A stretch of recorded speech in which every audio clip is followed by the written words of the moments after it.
যখন আমি প্রথমবারের মতো চাকরি পাই তখন আমি হিসাব করে দেখেছিলাম 1 কোটি টাকা জমাতে আমার কত বছর লাগবে। সে সময় আমার বেতন ছিল 20,000 টাকা, আর আমি হিসাব করেছিলাম যদি আমি প্রতি মাসে এর অর্ধেক টাকা ব্যয় করি আর অর্ধেক মানে 10,000 টাকা করে মাসে সঞ্চয় করে রেখে দেই, তবে আমার 1 কোটি টাকা জমাতে কতদিন লাগবে।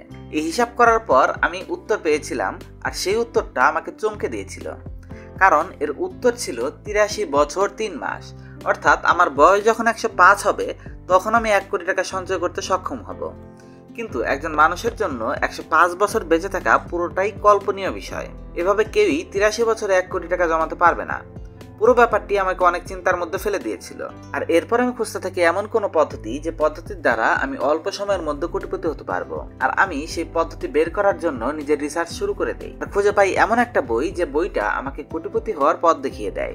আর এই বইটির নাম হলো রিচ ড্যাড পুয়ার ড্যাড। পৃথিবীর অনেক বড় বড় ব্যবসায়ী, অনেক বড় বড় মোটিভেশনাল স্পিকাররাও এই বইটি পড়ার জন্য বলেন। আসুন জানা যাক এই বইটি সম্পর্কে এমন কি আছে এই বইয়ে, যা থেকে একজন সাধারণ মানুষ নিজেকে কোটিপতি বানাতে পারবে। রিচ ড্যাড পুয়ার ড্যাড বইটি রবার্ট কিওসাকি 1997 সালে লিখেছিলেন।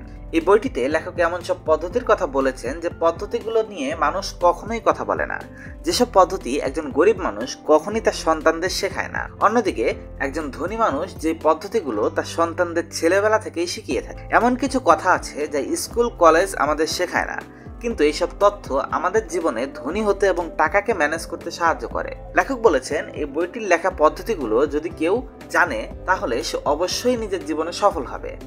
কিন্তু এই পদ্ধতিগুলো মানুষ জানে না বলে তারা সারা জীবন টাকার জন্য র্যাট রেসে ফেসে থাকে। তিনি বলেন, স্কুল কলেজ আমাদের শুধু একজন ভালো কর্মচারী হতে শেখায়, কিন্তু কখনো আমাদের মালিক হতে দেয় না। একজন ধনী মানুষ কখনোই টাকার জন্য কাজ করে না। এই কথাটা আমাদের মধ্যে বেশিরভাগ মানুষ বিশ্বাস করতে চাইবে না, কিন্তু এটাই সত্য। আমাদের ছেলেবেলা থেকে শেখানো হয় যে ঠিক করে পড়াশোনা করো, লেখাপড়া করে একটা ভালো চাকরি তুমি পাবে এবং প্রতি মাসে টাকা রোজগার করবে। ছেলেবেলা থেকে আমরা এটাই শিখেছি যে কাজ করলেই আমরা টাকা পাবো, কিন্তু ধনী মানুষদের চিন্তাভাবনা আমাদের থেকে অনেকটা ভিন্ন। তারা টাকাকে নিজের জন্য কাজে লাগিয়ে আরো বেশি টাকা উপার্জন করতে চায়, আর এজন্যই তারা প্রতিনিয়ত ধনী হয়ে ওঠে। লেখক বইটিতে বলেন, তার ধনী পিতা তাকে সবসময় শিখিয়েছে তুমি কখনো চাকরি করে কোটিপতি হতে পারবে না। তোমার বেতন লাখ টাকা হলেও তুমি কখনো কোটিপতি হতে পারবে না, কারণ তুমি সব সময় ওই টাকার জন্য কাজ করছো। তিনি বলেন, যখন তুমি এমন একটা টাকা ইনকামের পদ্ধতি বের করে ফেলতে পারবে যেখানে তোমার টাকার জন্য কাজ করতে হবে না, বরং তুমি না তোমার টাকা তোমার জন্য কাজ করবে, তখন তুমি নিজেকে ধনী ব্যক্তি হিসেবে প্রতিষ্ঠিত করতে পারবে। কিন্তু আমাদের মধ্যে 90% মানুষ এর উল্টোটা করে থাকে। তারা তাদের জীবনের 20 বছর একটানা লেখাপড়া করে কাটিয়ে দেয়, এরপর একটা চাকরির জন্য পাগল হয়ে ওঠে। চাকরি পাওয়ার পর তারা কঠোর পরিশ্রম করে, প্রতিদিন তারা 8-10 ঘন্টা করে অফিস করে। প্রতিদিন সকালে অফিসে চলে যায় এবং সন্ধ্যাবেলা অফিস থেকে বাসায় আসে। আমাদের লেখক আমাদের এই জীবনকে র্যাট রেস বলে আখ্যায়িত করেছেন। আমাদের মধ্যে থাকা প্রতিটি মানুষই এই চক্রটি থেকে বের হতে চায়, কিন্তু তারা নিজেদের অজান্তে এত বেশি পরিমাণে লোন নিয়ে ফেলে যে তারা এর মধ্যে পুরো ফেঁসে যায়। তারা চাইলেও এর থেকে বের হতে পারে না, আর তারা ঋণ থেকে মুক্ত হওয়ার জন্য সারা জীবন দিনের পর দিন কাজ করে বেঁচে থাকে। আর এই টাকার জন্য কাজ করে যাওয়ায় মানুষ আরো গরিব থেকে গরিব হতে থাকে। একজন ধনী মানুষ কখনোই টাকার জন্য কাজ করে না। এরপর আসে আমাদের দ্বিতীয় লেসন, এডুকেশন। আমাদের স্কুল কলেজ আর ইউনিভার্সিটিগুলো আমাদের সব কিছু নিয়েই পড়াশোনা শেখায়, কিন্তু তারা কখনো আমাদের এটা শেখায় না কিভাবে নিজের ব্যবসা দাঁড় করাতে হয়। তারা আমাদের কখনো এটা শেখায় না কিভাবে আমরা ফাইন্যান্সিয়াল ফ্রিডম পাবো। তারা সবসময় আমাদের ভালো করে লেখাপড়া করে একটা চাকরি কিভাবে পাবো সেই পদ্ধতি শেখায়, এবং চাকরি পেয়ে গেলে কিভাবে সৎ পথে সেই চাকরি করে সারা জীবন কাটিয়ে দেব এটা শেখায়। কিন্তু তারা আমাদের এটা বলে না কিভাবে আমরা প্রকৃতপক্ষে নিজেদের সফল ব্যক্তি হিসেবে গড়ে তুলব।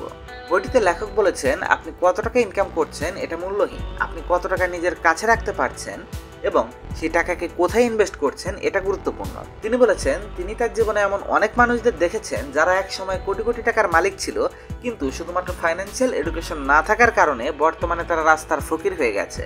তিনি উল্লেখ করেন, আমাদের সমাজে 3 শ্রেণীর মানুষ রয়েছে, পোর, মিডল ক্লাস এবং রিচ। প্রথম স্তরে যে শ্রেণীর লোকগুলো রয়েছে এরা হলো গরিব। এরা সবসময় কাজ করে টাকার জন্য। এরা সারাদিন যে টাকা ইনকাম করে সে টাকা খরচ করার পর আবার কাজে যায়। তারা জীবনে কখনোই টাকা সঞ্চয় করতে পারে না এবং সঞ্চয়ের চিন্তাও করে না, এজন্য তারা সারা জীবন গরিব হয়ে থাকে। এরপর আসে মিডল ক্লাস। আমাদের সমাজে মিডল ক্লাস মানুষদের 70% টাকা চলে যায় নিজের বাড়ি, গাড়ি এবং অন্যান্য লাইফস্টাইল মেনটেনের পেছনে, আর বাকি 30% টাকা তারা অন্যান্য দৈনন্দিন খরচগুলো চালায়। তারা তাদের ধনী ব্যক্তি হিসাবে দেখানোর জন্য ক্রেডিট কার্ডের বড় বড় লোন নিয়ে থাকে এবং এই লোনগুলো পরিশোধ করার জন্য সারা জীবন ব্যাংকের জন্য কাজ করে, নিজের জন্য নয়। দিনের পর দিন তারা শুধু কাজ করে যায়, কিন্তু প্রকৃতপক্ষে তারা কখনোই ধনী হিসেবে গড়ে উঠতে পারে না। এরপর আসে ধনী ব্যক্তিরা, যাদের ইনকাম এসে থাকে মূলত অ্যাসেট থেকে। যেমন ধরতে পারেন তাদের কোনো বাড়ি আছে, সেই বাড়ির ভাড়া তারা পাচ্ছে, তাদের গাড়ি রয়েছে, সেটা ভাড়ায় চলছে, তার ভাড়া পাচ্ছে, অথবা নিজেদের টাকা স্টকে ইনভেস্ট করে রেখেছিল, সেখান থেকে একটা রেগুলার রিটার্ন তারা পাচ্ছে। তারা সব সময় নিজেদের জন্য এমন সব পদ্ধতি তৈরি করে যে পদ্ধতি দ্বারা তারা প্রতিনিয়ত নিজেরা উপস্থিত না থাকলেও উপার্জন করতে থাকে। তারা তাদের টাকাকে কাজে লাগিয়ে আরো বেশি ধনী হিসেবে প্রতিষ্ঠিত হয়ে ওঠে। Lesson number 3, overcoming fear. লেখক বলেছেন, আমি এই দুনিয়াতে এমন কোনো মানুষ দেখিনি যার নিজের টাকা হারানোর ভয় নেই। আবার অন্যদিকে আমি এমন কোনো সফল মানুষও দেখিনি যিনি টাকা লস খায়নি। টাকা তৈরি করতে গেলে টাকা অনেক সময় লস হয়ে যায়, কিন্তু আপনি যদি এই লস নিতে ভয় পান তাহলে আপনার মনে রাখতে হবে আপনি কখনোই বেশি টাকা উপার্জন করতে পারবেন না এবং আপনার টাকাকে বাড়াতে পারবেন না। মানুষ নিজের টাকা হারানোর ভয়ে কখনো ইনভেস্ট করতে চায় না, উল্টো তারা তাদের টাকা ব্যাংকে রেখে দেয় এবং দিনের পর দিন, বছরের পর বছর এভাবেই ফেলে রাখে, যেখান থেকে তাদের টাকা বৃদ্ধি তো পাই না, বরঞ্চ দিন দিন কমতে থাকে, কেননা আমাদের টাকার মান প্রতিনিয়ত পড়ছে।